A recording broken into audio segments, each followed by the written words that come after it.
What's the meaning of arpeggio?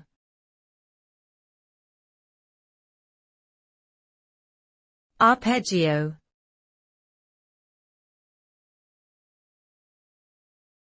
Arpeggio.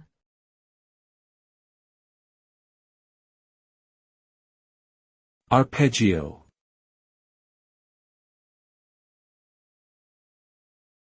Arpeggio.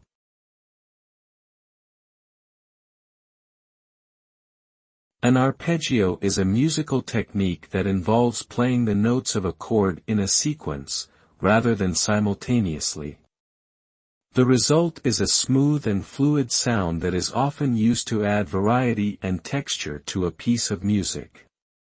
Arpeggios can be played on a variety of instruments, including guitar, piano, and harp. They are commonly used in genres such as classical, jazz, and rock music. Arpeggios can also be used to create melodic lines and solos, and can be a valuable tool for composers and improvisers.